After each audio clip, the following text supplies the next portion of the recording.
नमस्कार। आकाशवाणी से प्रस्तुत है समाचार संध्या।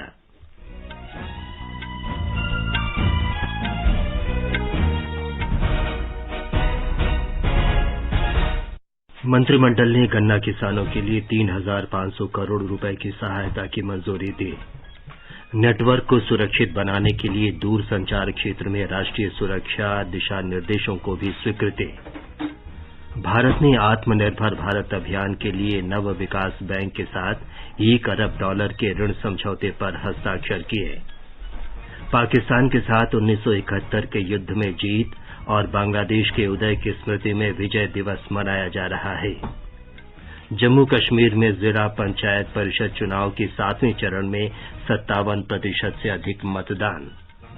शिक्षा मंत्री रमेश पोखरियाल निशंक ने घोषणा की, जेईई मुख्य परीक्षा साल में 4 बार आयोजित की जाएगी। और भारत और मेजबान ऑस्ट्रेलिया के बीच पहला डे नाइट क्रिकेट मैच कल से एडिलेड में।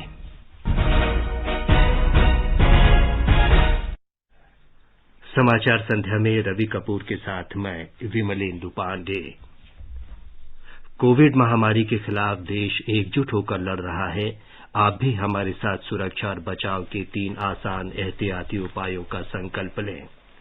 मास्क पहनें, 2 गज दूरी है जरूरी, सुरक्षित दूरी बनाए रखें और हाथ और मुंह साफ रखें। अब समाचार विस्तार से। मंत्रिमंडल की आर्थिक कार्य समिति ने 6 राज्यों के लिए आज अंतः राज्य पारेषण और वितरण प्रणाली को मजबूत करने के उद्देश्य से पूर्वोत्तर क्षेत्र विद्युत प्रणाली सुधार परियोजना के संशोधित लागत अनुमान को मंजूरी दे दी। सूचना और प्रसारण मंत्री प्रकाश जावड़ेकर ने नई दिल्ली में मीडिया को बताया कि इस परियोजना का मुख्य उद्देश्य पूर्वोत्तर क्षेत्र के कुल आर्थिक विकास और क्षेत्र के राज्यों में पारेषण और वितरण ढांचे को मजबूत करना है। पूर्वोत्तर भारत के 6 राज्यों में आसाम, मणिपुर, मेघालय, मिजोरम, नागालैंड, त्रिपुरा, इनमें बिजली की संरचना को सुधार करने का एक काम जारी है 4 साल से। और इस काम के लिए अब संशोधित बजट आज मंजूर किया है। अब ये खर्चा पहले 5,000 करोड़ था, अब ये 6,700 करोड़ होगा। ये सेंट्रल सेक्टर स्कीम है। 50% केंद्र सरकार, 50% विश्व बैंक इसमें पैसे देंगे। श्री जावड़ेकर ने कहा कि योजना लागू होने से विश्वसनीय पावर ग्रिड का निर्माण होगा और पूर्वोत्तर राज्यों में विद्युत संचार में सुधार होगा। इस प्रकार पूर्वोत्तर क्षेत्र में सभी श्रेणियों के उपभोक्ताओं को ग्रिड से जुड़ी बिजली की आपूर्ति का लाभ मिलेगा। मंत्रिमंडल ने गन्ना किसानों के लिए 3,500 करोड़ रुपए की सहायता को भी मंजूरी दी। सब्सिडी का पैसा उनके खातों में जमा कर किसानों की मदद करने का फैसला किया गया। इस योजना के तहत 60 लाख टन चीनी निर्यात पर 6,000 रुपए प्रति टन की दर से सब्सिडी दी जाएगी। श्री जावड़ेकर ने कहा कि इसका लाभ 5 करोड़ किसानों और 5 लाख श्रमिकों को होगा। Today, Cabinet has taken a historic decision to help farmers directly by putting money of subsidy into his bank accounts. The subsidy will be given on 60 lakh tons of sugar exports at the rate of 6,000 rupees per ton. This will help 5 crore farmers and 5 lakh workers in various sugar mills also. केंद्रीय मंत्रिमंडल ने दूरसंचार क्षेत्र में राष्ट्रीय सुरक्षा दिशा निर्देशों को स्वीकृति दे दी है। देश की राष्ट्रीय सुरक्षा को सुनिश्चित करने के उद्देश्य से ये फैसला किया गया है। दूरसंचार और सूचना प्रौद्योगिकी मंत्री रविशंकर प्रसाद ने कहा कि इन दिशा निर्देशों के अंतर्गत दूरसंचार सेवा प्रदाताओं के हित लिए सरकार विश्वसनीय स्रोतों और उत्पादों की सूची घोषित करेगी। विश्वसनीय उपकरणों और उत्पादों की सूची राष्ट्रीय साइबर सुरक्षा समन्वयक तैयार करेगा। राष्ट्रीय सुरक्षा एजेंसी के सक्षम अधिकारी की अध्यक्षता वाली राष्ट्रीय दूरसंचार सुरक्षा समिति की सिफारिश के आधार पर इसका निर्णय लिया जाएगा। समिति में संबंधित विभागों या मंत्रालयों के सदस्य शामिल होंगे और इसमें 2 सदस्य उद्योग जगत के तथा 1 स्वतंत्र सदस्य विशेषज्ञ के रूप में शामिल होगा। ऐसे स्रोतों की सूची भी तैयार की जाएगी जिनसे किसी भी तरह के उपकरण नहीं खरीदे जा सकेंगे। लेकिन यह फैसला दूरसंचार सेवा प्रदाताओं के नेटवर्क में पहले से इस्तेमाल किए जा रहे उपकरणों के कलपुर्जों को बदलने पर लागू नहीं होगा। दूरसंचार विभाग दिशा निर्देश के प्रावधानों के कार्यान्वयन के लिए लाइसेंस शर्तों में उचित संशोधन करेगा। स्वीकृति की तारीख से 180 दिनों बाद नीति लागू कर दी जाएगी। वित्त मंत्री निर्मला सीतारामन ने आगामी केंद्रीय बजट 2021-22 के सिलसिले में आज नई दिल्ली में वित्त और पूंजी बाजार के विशेषज्ञों के साथ बजट पूर्व परामर्श किया। वित्त मंत्री के साथ वित्त सचिव डॉक्टर अजय भूषण पांडे, आर्थिक कार्य विभाग के सचिव तरुण बजाज, मुख्य आर्थिक सलाहकार केवी सुब्रमण्यन तथा अन्य वरिष्ठ अधिकारी भी बैठक में उपस्थित रहे।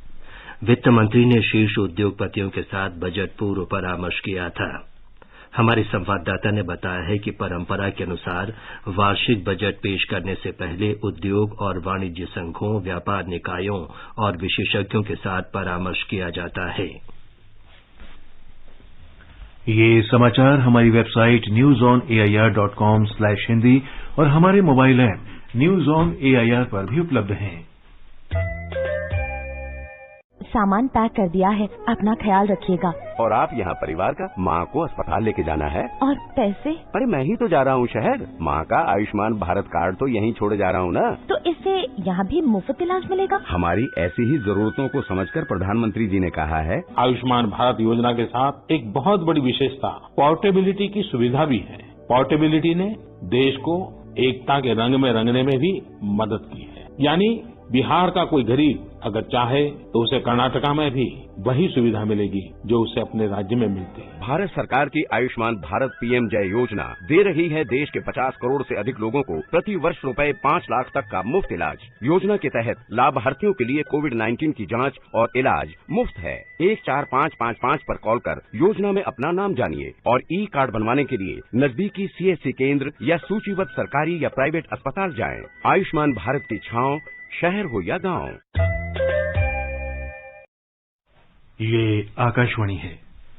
भारत सरकार और न्यू डेवलपमेंट बैंक ने आज मनरेगा योजना के माध्यम से आत्मनिर्भर भारत अभियान को सहायता उपलब्ध कराने के लिए $1000 मिलियन के ऋण समझौते पर हस्ताक्षर किए हैं। वित्त मंत्रालय ने कहा है कि कोविड-19 महामारी पर प्रतिकूल आर्थिक प्रभाव को कम करने में इस कार्यक्रम से सरकार को मदद मिलेगी। इससे प्राकृतिक संसाधन प्रबंधन के माध्यम से ग्रामीण क्षेत्रों में आर्थिक स्थिति बेहतर होगी। प्रधानमंत्री नरेंद्र मोदी ने आज 1971 के भारत पाकिस्तान युद्ध के 50वें वर्ष के समारोह की शुरुआत के अवसर पर राष्ट्रीय युद्ध स्मारक पर श्रद्धांजलि अर्पित की। श्री मोदी ने राष्ट्रीय युद्ध स्मारक पर माल्यार्पण किया और शहीद जवानों को श्रद्धांजलि अर्पित की। इस अवसर पर प्रमुख रक्षा अध्यक्ष जनरल बिपिन रावत, थल सेना अध्यक्ष जनरल मनोज मुकुंद नरवणे, नौसेना अध्यक्ष एडमिरल करमवीर सिंह और वायुसेना अध्यक्ष air chief marshal RKS Bhadauria उपस्थित थे। प्रधानमंत्री नरेंद्र मोदी ने विजय ज्योति स्वर्णिम विजय मशाल प्रज्वलित की। 4 स्वर्णिम विजय मशाल देश के विभिन्न भागों में ले जाई जाएंगी। इनमें 1971 युद्ध के परमवीर चक्र और महावीर चक्र से सम्मानित सैनिकों के गांव भी शामिल हैं। इस अवसर पर रक्षा मंत्री राजनाथ सिंह ने युद्ध के 50 वर्ष पूरे होने के स्मरण में स्वर्णिम विजय वर्ष का लोगो का लोकार्पण भी किया। हर वर्ष 16 दिसंबर को विजय दिवस मनाया जाता है। इसी दिन 1971 के युद्ध में पाकिस्तान पर विजय प्राप्त की गई थी, जिसके बाद बांग्लादेश अस्तित्व में आया। बंगबंधु शेख मुजीबुर रहमान के नेतृत्व में आज के दिन 1971 में सार्वभौम राष्ट्र के रूप में बांग्लादेश विश्व के मानचित्र पर उभरा था। इस दिन को विजय दिवस के रूप में मनाया जा रहा है। बांग्लादेश मुक्ति संग्राम के शहीदों के सम्मान में राष्ट्रपति अब्दुल हमीद और प्रधानमंत्री शेख हसीना की ओर से ढाका के सावर राष्ट्रीय स्मारक पर श्रद्धा सुमन अर्पित किए गए। हमारी संवाददाता ने बताया है कि इस अवसर पर प्रधानमंत्री शेख हसीना ने चेतावनी दी कि सरकार किसी को भी धर्म के नाम पर देश में अराजकता पैदा करने की अनुमति नहीं देगी।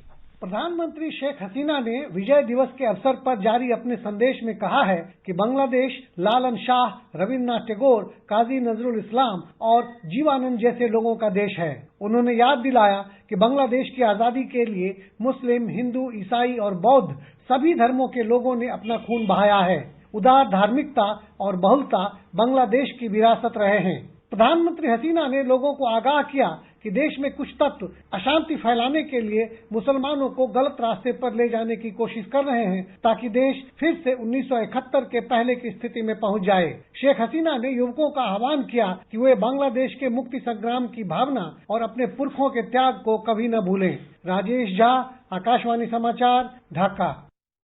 आज ही के दिन 1971 में पाकिस्तानी सेनाओं के कमांडर लेफ्टिनेंट जनरल नियाजी ने 90,000 से अधिक सैनिकों के साथ भारतीय सेना और मुक्ति वाहिनी के सामने समर्पण किया था। 1971 में ढाका में एक ऐतिहासिक संबोधन में शेख मुजीबुर रहमान ने कहा था, हमार मुक्ति संग्राम, এবারে সংগ্রাম স্বাধীনতার সংগ্রাম। 25 তারিখে অ্যাসেম্বলি কল করেছে, রক্তের দাগ শুধায় নাই। আমি 10 তারিখে বলে দিয়েছি যে ওই শহীদের রক্তের উপর দিয়ে পাড়া দিয়ে আজ কৃষিতে মুজিবুর রহমান যোগদান করতে পারে না। জয় বাংলা। आकाशवाणी का समाचार सेवा प्रभाग विजय दिवस पर स्पॉटलाइट कार्यक्रम में आज रात एक फीचर प्रस्तुत करेगा। ये कार्यक्रम रात 9:15 पर FM गोल्ड चैनल और अतिरिक्त मीटरों पर सुना जा सकेगा। ये कार्यक्रम हमारी वेबसाइट newsonair.com और YouTube channel news on AIR official पर उपलब्ध होगा। इसे हमारे mobile app news on AIR पर भी सुना जा सकता है। कजाकिस्तान आज स्वतंत्र और संप्रभु राष्ट्र के रूप में अपनी स्थापना की 29वीं वर्षगांठ मना रहा है। भारत और कजाकिस्तान के संबंध 2000 वर्षों से अधिक प्राचीन और ऐतिहासिक हैं। दोनों देश एशिया में संवाद और विश्वास का माहौल बनाने संबंधित कॉन्फ्रेंस CICA, शंघाई सहयोग संगठन और संयुक्त राष्ट्र के बहुपक्षीय मंचों पर एक दूसरे के साथ सक्रिय सहयोग करते आए हैं। प्रधानमंत्री नरेंद्र मोदी की एक्ट ईस्ट पॉलिसी के अंतर्गत कजाकिस्तान भारत का महत्वपूर्ण सहयोगी देश है। राष्ट्रीय दिवस के अवसर पर एक विशेष भेंट में कजाकिस्तान के राजदूत येरलान अम्बालिएफ ने भारत कजाकिस्तान संबंधों पर अपने विचार व्यक्त किए। उन्होंने कहा कि कजाकिस्तान के लिए भारत एक प्रमुख राजनीतिक, व्यापारिक, आर्थिक और निवेश संबंधी साझेदार है। In recent times, the bond of friendship between the countries have grown even stronger by recent bilateral exchanges, including the two last visits of Prime Minister of India, Narendra Modi ji, by bilateral visit in 2015, and the second visit was in 2017 to attend the Shanghai Cooperation Organization summit. So, for Kazakhstan, India is one of the key political, trade, economic and investment partners in the region. विशेष बात यह है कि Shri Yerlan अलीअम्बाएव Hindi भाषा, फिल्मों और संगीत से बहुत प्रभावित रहे हैं और उन्होंने इसे कुछ इस अंदाज में व्यक्त किया। गोरों की नाकालों की दुनिया है दिल वालों की। आगे बढ़ने से पहले मुख्य समाचारों पर एक नजर। मंत्रिमंडल ने गन्ना किसानों के लिए 3,500 करोड़ रुपए की सहायता राशि की मंजूरी दी। दूरसंचार नेटवर्क को सुरक्षित बनाने के लिए इस क्षेत्र में राष्ट्रीय सुरक्षा दिशा निर्देशों को भी स्वीकृति। भारत ने आत्मनिर्भर भारत अभियान के लिए नव विकास बैंक के साथ $1 अरब के ऋण समझौते पर हस्ताक्षर किए। पाकिस्तान के साथ 1971 के युद्ध में जीत और बांग्लादेश के उदय की स्मृति में आज विजय दिवस मनाया जा रहा है। जम्मू कश्मीर में जिला पंचायत परिषद चुनावों के 7वें चरण में 57% से अधिक मतदान। शिक्षा मंत्री रमेश पोखरियाल निशंक ने घोषणा की, जेईई मुख्य परीक्षा साल में 4 बार आयोजित की जाएगी। और भारत और मेजबान ऑस्ट्रेलिया के बीच पहला day night cricket test match कल से एडिलेड में। जम्मू कश्मीर में जिला विकास परिषद के 7वें चरण का मतदान आज शांतिपूर्ण रहा। इस चरण में 57.22% वोट डाले गए। राज्य निर्वाचन आयुक्त के शर्मा ने जम्मू में संवाददाताओं को बताया कि कश्मीर घाटी में 39.52%, जबकि जम्मू में 71.93% वोट डाले गए। ब्यौरा हमारे संवाददाता से।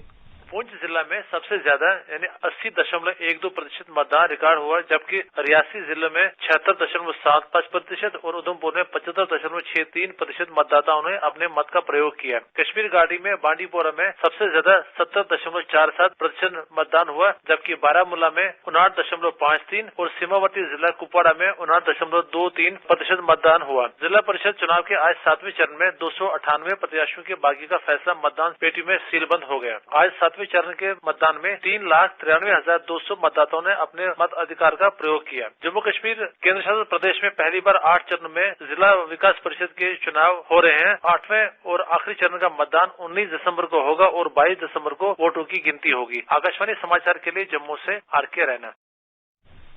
केरल में स्थानीय निकाय चुनाव में सत्ताधारी वाम जनतांत्रिक मोर्चा एलडीएफ ने शहरी और ग्रामीण दोनों स्तर पर स्थानीय निकायों में स्पष्ट बहुमत हासिल कर लिया है। पश्चिम बंगाल में तृणमूल कांग्रेस के असंतुष्ट विधायक शुभेंदु अधिकारी ने आज इस्तीफा दे दिया। वे राज्य के पूर्वी मेदिनीपुर जिले में नंदीग्राम विधानसभा क्षेत्र से विधायक हैं। उन्होंने पिछले महीने राज्य मंत्रिमंडल से इस्तीफा दे दिया था। शुभेंदु अधिकारी पिछले कुछ दिनों से पार्टी नेतृत्व से भी दूरी बनाए हुए हैं। उत्तर प्रदेश के संभल जिले में सड़क दुर्घटना में 8 लोगों की मौत हो गई और 22 घायल हो गए।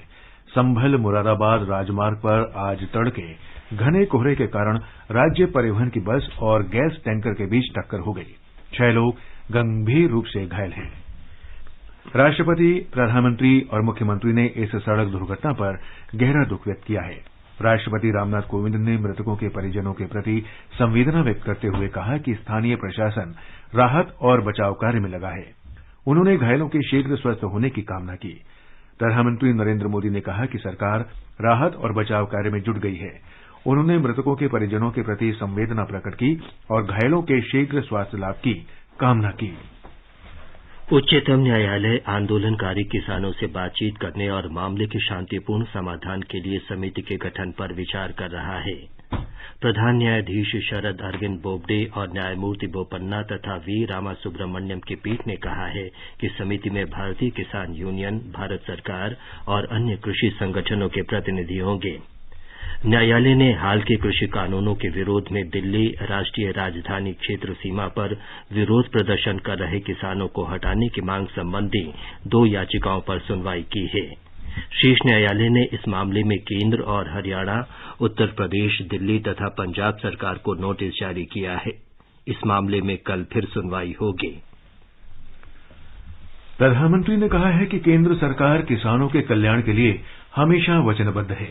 गुजरात के कच्छ जिले के धोरडो में कई विकास परियोजनाओं की आधारशिला रखते हुए श्री मोदी ने कहा कि सरकार किसानों की चिंताओं को दूर करना और उन्हें आश्वस्त करना जारी रखेगी। मैं अपने किसान भाई बहनों से फिर एक बार कह रहा हूं, बार बार दोहराता हूं कि उनकी हर शंका के समाधान के लिए सरकार 24 घंटे तैयार है। किसानों का हित पहले दिन से हमारी सरकार की सर्वोच्च प्राथमिकताओं में से एक रहा। खेती पर किसानों का खर्च कम हो, उन्हें नए नए विकल्प मिले, उनकी आय बढ़े, किसानों की मुश्किलें कम हो, इसके लिए हमने निरंतर काम किया। प्रधानमंत्री ने पानी का खारापन दूर करने का संयंत्र, सौर और पवन ऊर्जा पर आधारित मिश्रित नवीकरणीय ऊर्जा पार्क तथा पूरी तरह स्वचालित दुग्ध प्रसंस्करण और पैकेजिंग संयंत्र की आधारशिला रखी। प्रधानमंत्री मोदी ने एक जनसभा में कहा कि कृषि सुधारों के मुद्दे पर किसानों को गुमराह किया जा रहा है। श्री मोदी ने कहा कि जो कृषि सुधार किए गए हैं वे वही हैं जिनकी किसान संगठन और विपक्षी पार्टियां कई वर्षों से मांग कर रहे थे। हाल में हुए कृषि सुधारों की मांग वर्षों से की जा रही थी। अनेक किसान संगठन भी पहले ही मांग करते थे कि अनाज को कहीं पर भी बेचने का विकल्प दिया जाए। जो लोग विपक्ष में बैठकर किसानों को भ्रमित कर रहे हैं, वो भी अपनी सरकार के समय इन कृषि सुधारों के समर्थन में थे, लेकिन अपनी सरकार के रहते वो निर्णय नहीं ले पाए, किसानों को झूठे दिलासे देते रहे। जब देश ने यह ऐतिहासिक कदम उठा लिया तो यही लोग किसानों को भ्रमित करने में जुट गए। श्री मोदी ने कहा कि आज बदलते जमाने के अनुसार चलना और दुनिया के बेहतरीन तौर तरीकों को अपनाना बहुत जरूरी हो गया है। उन्होंने इस संबंध में कच्छ के किसानों की प्रशंसा करते हुए कहा कि वे अब फलों का निर्यात करने लगे हैं। इससे देश के किसानों में नई बातों को अपनाने के उत्साह का पता चलता है। प्रधानमंत्री ने कहा कि कृषि, डेयरी और मत्स्य क्षेत्र का पिछले 2 दशकों में काफी विकास हुआ है, क्योंकि इसमें सरकार का कोई हस्तक्षेप नहीं रहा है। कर्नाटक के सहकारिता मंत्री एसटी सोमशेखर कृषि अधिनियम के बारे में लोगों को जागरूक करने के लिए 5 जनवरी से राज्य का दौरा करेंगे। आज मैसूरू में भाजपा के पिछड़ा वर्ग मोर्चे की कार्यकारी समिति की बैठक में उन्होंने कहा कि केंद्र सरकार के कृषि अधिनियमों और राज्य में एपीएमसी संशोधन अधिनियम के बारे में लोगों को जागरूक किया जाएगा। उन्होंने कहा कि संसद में पारित इन नए अधिनियमों से किसानों को जहां चाहे अपनी फसल बेचने का अधिकार मिलेगा।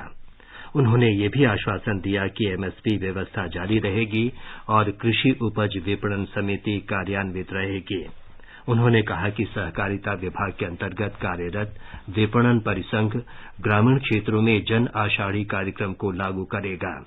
इसके तहत राज्य को आत्मनिर्भर बनाने के लिए 4,750 करोड़ रुपए आवंटित किए गए हैं। इसका उपयोग मछुआरों और डेयरी किसानों को 0 से 3% ब्याज दर पर ऋण दिया जाएगा। उन्होंने कहा कि सहकारी क्षेत्र को 600 करोड़ रुपए देने के लिए एक कार्यक्रम की भी योजना है। सूचना और प्रसारण मंत्री प्रकाश जावड़ेकर ने कहा है कि आकाशवाणी के किसी भी स्टेशन को बंद नहीं किया जाएगा। उन्होंने कहा कि स्टेशनों को न तो डाउनग्रेड किया जाएगा और न ही रिले केंद्रों में परिवर्तित किया जाएगा। नई दिल्ली में मीडिया से बातचीत में श्री जावड़ेकर ने कहा कि किसी ने जानबूझकर इस मामले में अफवाह फैलाने का प्रयास किया है। There is a deliberate attempt by somebody to spread the rumor, the fake news that we are closing down some all India radio stations and we are downgrading some and we are also convert some into relay center. But we are not doing anything like this, and that is very clear message I want to give. We are strengthening the radio system and we'll strengthen it further. सूचना और प्रसारण मंत्री प्रकाश जावड़ेकर ने प्रसार भारती के मुख्य कार्यकारी अधिकारी शशि शेखर वेम्पटी को एशिया पैसिफिक प्रसारण संघ का उपाध्यक्ष चुने जाने पर बधाई दी है। श्री जावड़ेकर ने आशा व्यक्त की कि भारत इस नई भूमिका में अच्छा काम करेगा। ये समाचार आकाशवाणी से प्रसारित किए जा रहे हैं। ताजा समाचार जानने के लिए आप हमारे Twitter handle @AIR News Hindi को फॉलो कर सकते हैं। चलो मिलकर एक शुरुआत करें, चलो एक फैसला आज करें, मास्क नहीं तो टोकेंगे, कोरोना को रोकेंगे, चलो एक इरादा करते हैं, चलो कुछ वादा करते हैं, मास्क नहीं तो टोकेंगे, कोरोना को रोकेंगे। समाचार संध्या में आपका फिर स्वागत है। केंद्रीय शिक्षा मंत्री रमेश पोखरियाल निशंक ने आज घोषणा की है कि 2021 से जेईई मुख्य परीक्षा साल में 4 बार आयोजित की जाएगी। शिक्षा मंत्री ने कहा कि इससे विद्यार्थियों को अपने अंक बेहतर करने का अवसर मिलेगा। उन्होंने कहा कि उनके मंत्रालय ने विभिन्न छात्र संगठनों और अन्य से प्राप्त सुझावों के आधार पर हर साल फरवरी, मार्च, अप्रैल और मई में ये परीक्षा आयोजित की जाएगी। उन्होंने बताया कि फरवरी में 23 से 26 तारीख के बीच परीक्षा का आयोजन किया जाएगा। उन्होंने ये भी बताया कि विद्यार्थियों को 90 प्रश्नों में से किन्हीं 75 सवालों के जवाब देने होंगे, जबकि 15 वैकल्पिक प्रश्नों की नेगेटिव मार्किंग नहीं की जाएगी। कर्नाटक लोक शिक्षण आयुक्त ने आज प्राथमिक और उच्च विद्यालयों के बच्चों के लिए विद्यागामा सतत शिक्षा कार्यक्रम को फिर से शुरू किए जाने का आदेश दिया है। कोविड तकनीकी सलाहकार समूह ने नियमित रूप से स्कूल न खोलने की सलाह दी थी, इसीलिए प्राथमिक और उच्च शिक्षा विभाग ने विद्यागामा कार्यक्रम शुरू करने का निर्णय लिया है। नियमित कक्षाओं के स्थान पर सरकारी, अर्ध सरकारी और गैर सरकारी स्कूलों में संशोधित फॉर्मेट के साथ विद्यागामा प्रोग्राम लागू किया जाएगा। एक रिपोर्ट। कोविड के फैलने की वजह से रोके गए विद्यागमा कार्यक्रम परिष्कृत रूप में जनवरी 1 तारीख से पुनः आरंभ होने वाला है। प्राथमिक और माध्यमिक शिक्षा मंत्री एस सुरेश कुमार जी ने जानकारी दी है कि एक कक्षा में केवल 15 से 20 विद्यार्थियों को बिठाया जाएगा। माता पिता की अनुमति के बाद विद्यार्थी आधे दिन के लिए कक्षा में भाग लेंगे। कोविड-19 सूची के अनुसार मास्क पहनना, हाथ धोना और थर्मल स्कैनिंग लेना अनिवार्य होगा। कोविड-19 के लक्षण होने पर उन विद्यार्थियों को स्कूल में प्रवेश निषिद्ध होगा। 45 मिनट की 3 क्लासेस चलेंगी। पहली कक्षा से 10 कक्षा तक क्लासेस सुबह और दोपहर को और एक दिन के अंतर बाद होंगी। सुधींद्र, आकाशवाणी समाचार, बेंगलुरु। आकाशवाणी का समाचार सेवा प्रभाग वर्ष की प्रमुख झलकियों की वार्षिक श्रृंखला ईयर एंडर 2020 प्रस्तुत कर रहा है। कोविड महामारी इस वर्ष की बड़ी खबर रही है। देश प्रधानमंत्री नरेंद्र मोदी के सशक्त नेतृत्व में महामारी से लड़ रहा है। इस दौरान रेहड़ी पटरी विक्रेताओं के लिए पीएम स्वनिधि योजना मुख्य रूप से सहयोगी रही। इस कार्यक्रम ने देश भर में रेहड़ी पटरी विक्रेताओं को ऋण सहायता प्रदान करने में महत्वपूर्ण भूमिका निभाई। इस वर्ष अक्टूबर में उत्तर प्रदेश में कार्यक्रम के लाभार्थियों से बातचीत करते हुए प्रधानमंत्री ने कहा कि स्वतंत्रता के बाद पहली बार रेहड़ी पटरी विक्रेताओं के लिए ऐसा कार्यक्रम शुरू किया गया है। इस कार्यक्रम से देश भर में गली विक्रेताओं को पहुंचे लाभ के बारे में हमारे संवाददाता की ये रिपोर्ट। इस वर्ष जून में शुरू की गई पीएम स्वनिधि योजना ने ऐसे रेहड़ी पटरी वालों के लिए बड़ी राहत लाई है जो कोविड लॉकडाउन के बाद अपना कारोबार फिर से शुरू करना चाहते थे। 50 लाख रेहड़ी पटरी वालों को लाभ पहुंचाने के लक्ष्य के साथ शुरू की गई इस योजना में अब तक 30 लाख से ज्यादा आवेदन आ चुके हैं, जिनमें से 16 लाख से अधिक को स्वीकृति मिल चुकी है और 11 लाख से अधिक फुटकर विक्रेताओं को लघु ऋण का भुगतान किया जा चुका है। इसके तहत कारोबारियों को 10,000 रूपये तक का कार्यशील पूंजी ऋण दिया जाता है। रेहड़ी पटरी विक्रेताओं को यह ऋण मासिक किस्तों में 1 साल के अंदर अदा करना होता है। कर्ज का समय पर या पहले भुगतान करने पर 7% वार्षिक ब्याज से ब्याज सब्सिडी भी दी जाती है। समय पर या समय से पहले भुगतान पर कारोबारी को कर्ज सीमा में भी वृद्धि दी जाती है। हाल ही में आवास और शहरी मामलों के मंत्रालय ने online food delivery platform Swiggy के साथ एक समझौता किया है, जिसके तहत फुटकर फूड विक्रेताओं को उनके कारोबार को आगे बढ़ाने के लिए ऑनलाइन प्लेटफॉर्म भी उपलब्ध कराया जा रहा है। कोरोना महामारी के इस समय में पीएम स्वनिधि जैसी योजना का सही समय पर लागू होना और इसका बेहतर क्रियान्वयन स्ट्रीट वेंडर के लिए एक बड़ी राहत है। दिवाकर, आकाशवाणी समाचार, दिल्ली। देश में पिछले 24 घंटों में कोविड से ठीक होने की दर 95.21% हो गई है। कल 33,000 से अधिक संक्रमित व्यक्ति ठीक हुए। अब तक 94,56,000 से अधिक व्यक्ति संक्रमण से स्वस्थ हो चुके हैं। पिछले 24 घंटों के दौरान 26,382 लोग संक्रमित हुए। मुंबई मेट्रो परियोजना और महाराष्ट्र सरकार को एक बड़ा झटका लगा है। बंबई उच्च न्यायालय ने मुंबई के कांजूर मार्ग पर विवादित 102 एकड़ सॉल्ट पैन भूमि पर किसी भी निर्माण कार्य को रोक दिया है, जिस पर मेट्रो का निर्माण करने के लिए मंजूरी दे दी गई थी। केंद्र और महाराष्ट्र सरकार के बीच कांजूर मार्ग की भूमि के स्वामित्व को लेकर चल रहे विवाद के कारण मुंबई उच्च न्यायालय को वहां चल रहे मेट्रो के काम पर रोक लगानी पड़ी है। केंद्र के तर्क को प्रत्यक्ष रूप से स्वीकार करते हुए अदालत ने कहा कि सॉल्ट पैन वाली भूमि पर किसी भी निर्माण या परीक्षण की अनुमति नहीं दी जा सकती। उच्च न्यायालय के फैसले के बाद भाजपा ने सरकार पर निशाना साधते हुए कहा कि सरकार की जिद के कारण मेट्रो प्रकल्प में 5,000 करोड़ रुपयों के नुकसान के अलावा 3 साल के विलंब की संभावना है। भाजपा नेता देवेंद्र फडणवीस ने राज्य सरकार से आग्रह किया कि वह इसे अपने अहम का मुद्दा न बनाए, लेकिन शिवसेना नेता आदित्य ठाकरे ने कहा है कि आगे की कोई भी कार्रवाई करने से पहले वे अदालत के आदेश की समीक्षा करेंगे। निशा रानी, आकाशवाणी समाचार, मुंबई। भारत और ऑस्ट्रेलिया के बीच 4 मैचों की टेस्ट श्रृंखला का पहला डे नाइट मैच कल से एडिलेड में खेला जाएगा। इस मैच के लिए भारत ने अंतिम एकादश की घोषणा कर दी है। सलामी बल्लेबाज के तौर पर मयंक अग्रवाल और पृथ्वी शॉ को चुना गया है। रिद्धिमान साहा को विकेटकीपर बल्लेबाज के रूप में टीम में जगह दी गई है। लोकेश राहुल और रविंद्र जडेजा को टीम में स्थान नहीं मिला है। आकाशवाणी से इस मैच का आंखों देखा हाल सुबह 9 बजे से एफएम रेनबो सहित अतिरिक्त मीटरों पर प्रसारित किया जाएगा। प्रसार भारती के यूट्यूब चैनल पर भी ये उपलब्ध होगा। अंत में मुख्य समाचार एक बार फिर। मंत्रिमंडल ने गन्ना किसानों के लिए 3,500 करोड़ रुपए की सहायता राशि की मंजूरी दी। दूरसंचार नेटवर्क को सुरक्षित बनाने के लिए इस क्षेत्र में राष्ट्रीय सुरक्षा दिशा निर्देशों को भी स्वीकृति। भारत ने आत्मनिर्भर भारत अभियान के लिए न्यू डेवलपमेंट बैंक के साथ $1 अरब के ऋण समझौते पर हस्ताक्षर किए। पाकिस्तान के साथ 1971 के युद्ध में जीत और बांग्लादेश के उदय की स्मृति में विजय दिवस मनाया जा रहा है। जम्मू कश्मीर में जिला पंचायत परिषद चुनाव के 7वें चरण में 57% से अधिक मतदान और शिक्षा मंत्री रमेश पोखरियाल निशंक ने घोषणा की, जेईई मुख्य परीक्षा साल में 4 बार आयोजित की जाएगी।